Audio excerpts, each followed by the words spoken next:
Hey there, this is Derek Murphy. I'm setting up a book on pre-order. You can see here I've only got a day and 10 hours, which actually is a lot of time for me because I usually push everything to the last minute. But I saw something new on the Kdp dashboard.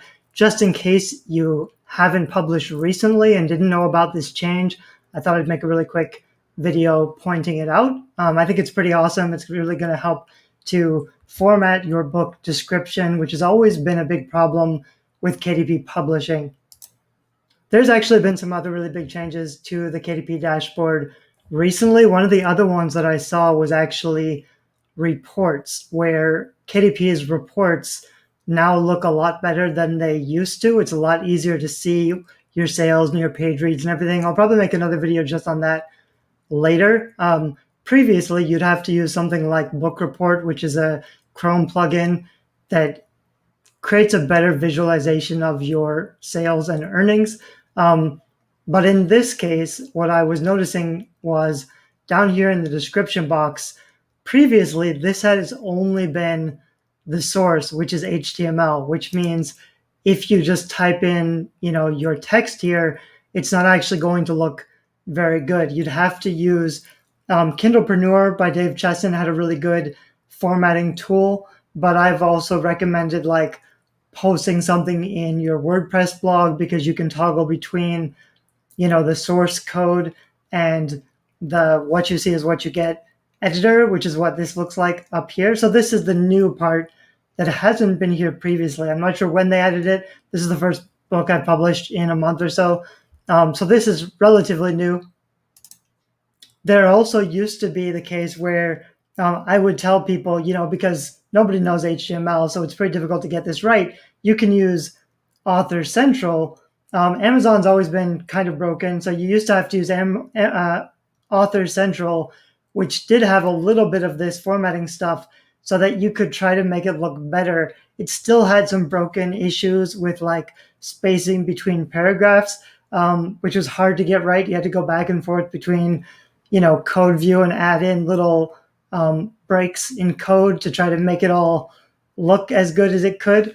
So this is a really big step forward. It's nothing amazing, but they do have, you can do a bulleted list, you can do numbers, you can do bold, italics, underline, and up here they have format. So you can add in heading 4, heading 5, heading 6. This is pretty weird. I don't know why they don't have, like a long time ago, you could use HTML code for heading 1 and heading 2, which gave you like a bold orange text. I don't know how much coding you're still allowed to do. It will be interesting to test. For example, if I want to have a really strong hook up here, if I did a H2, this is the hook. You have to do a break H2. That's just basic HTML code. So I'm curious, like if I did I think the way it works is that your H1 is going to be your title, so they don't want you to use another H1 for your tagline or whatever because you've already got H1 on that page, which is your Amazon page. But I don't know if, for example, if I had a keyword like Greek mythology, fallen angels, and I really wanted to rank really well for that keyword, I don't know that putting it in an H2 tag would help me to outrank other people who didn't do that. That would be something. It's really difficult to test that definitively, but it would be interesting at least just to see how does it look? Does it even show up on Amazon? Stuff like that. Right now, I'm not even going to do that. I am a little bit curious, what those is going to look a little weird. So it's okay. So I've got down here, I could go to formatting and H4, for example. And it actually doesn't look like, other than down here where it says H4, so I can tell it's body, but it's H4. So I'd have to go in source and check that out. But it does look like this is in the H4 tag like it should be. It doesn't look any different, which is weird. So I wonder how that's going to look on Amazon. But I also wonder if putting it in the H4 tag is good for keywords. So for example, Maybe this is where I have this little tagline. I always think it's a good idea. A lot of authors forget to put in keywords in their description, which is important. Like you want to have your hook. Ideally, you want to have your story. I've got a lot of other articles and resources about how to write a powerful blurb on Creative Indie, which is my main blog. So there's a way to write a blurb, and it's a balance between the hook and the story and the keywords.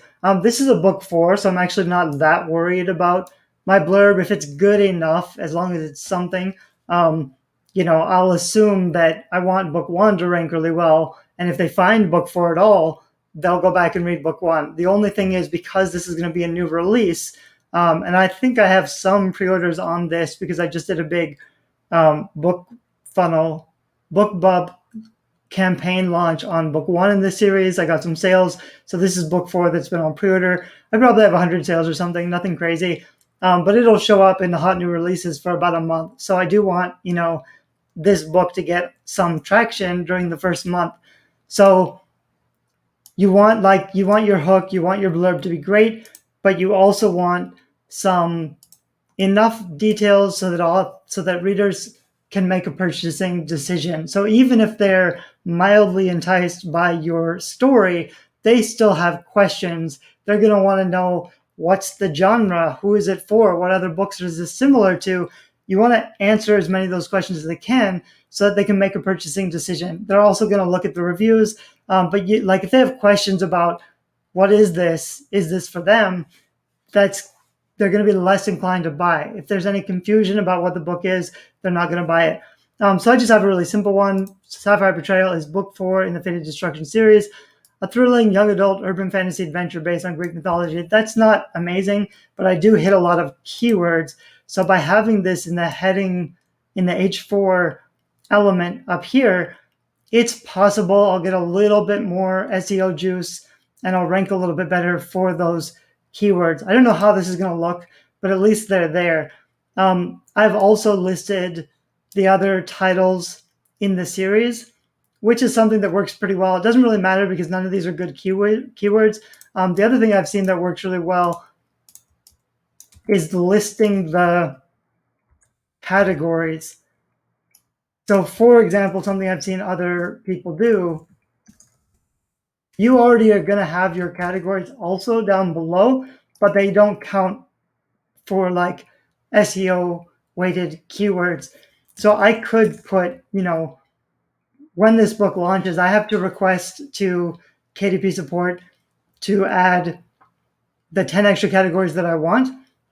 But I could also list, not right now, but like after this has been out for a few weeks, if I hit number 1 in a bunch of categories, which I'll probably do, I could list, categories during launch or something. And I could make a list of the categories like Greek mythology or urban fantasy or shifters, fallen angels, whatever they are. By listing those categories, then I would also get the keyword rankings a little bit. I'm not going to do that right now, but just something to think about. It is a little bit weird to say like I'm number 1 in this category when they can, later check that you're no longer number 1 in those categories. But if you say something like, during the launch month, when this book was originally launched, it hit number 1 in these categories, you're not really being deceptive. And if you can put those categories in your description, it's just another way to tell readers what type of book this is while also getting some SEO juice from those categories. Anyway, I think this is really cool. This is going to make it so much easier. It has been the case that Author Central is a lot faster. So when you update a blurb on Author Central, it takes effect on Amazon much faster than your KDP dashboard. I don't know if that's the case anymore. So that's also something to test out. And the challenge is like if I update it only on Author Central and then I publish a new version of the book on KDP, then this blurb will override the stuff that I've done on Author Central. So you have to kind of make sure you're keeping backups of not only the text, but your code, because previously your description on KDP, you couldn't format without knowing or pasting in the code to make sure your description actually looked good.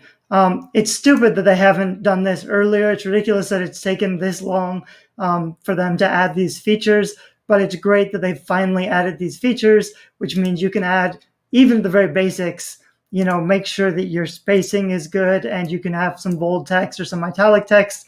You do want to think about some keywords and put your keywords in the bolds or the italics or the heading 4s. Also, the closer you can get to the top left, that's when you want your weighted keywords. So if I had a really good hook, it's a balance between a really powerful hook or weighted keywords. Like you either want to get found or you want to grab their attention. Ideally, you want to do both, but there's probably going to be some kind of a trade-off. I might actually, I've got to launch this book right now because it's on pre-order. Later, I might go back in and see if I can still, do an H2 tag for my hook like I could do in the past. I don't know that I can still do that with the new formatting, so it's something I'm going to test out. For now, I'm just going to leave it in bold. I also don't know how good the spacing is going to be. Sometimes when you do formatting, if I hit return twice, is that spacing going to take, or is it going to be broken, or is it going to be too much space? These were common issues before. For now, I'm just kind of, making it good enough so I can get my printer file up there. And then I might do some more testing later to see, the best way to capitalize on or to maximize the value of your blurb, because it is really important to get right. Anyway, it's a little kind of an announcement video talking about the way that you can now format your description in KDP, which you could not do before. Let me know if you have any questions or comments or responses to any of this. Let me know what you think. Thanks. Bye-bye.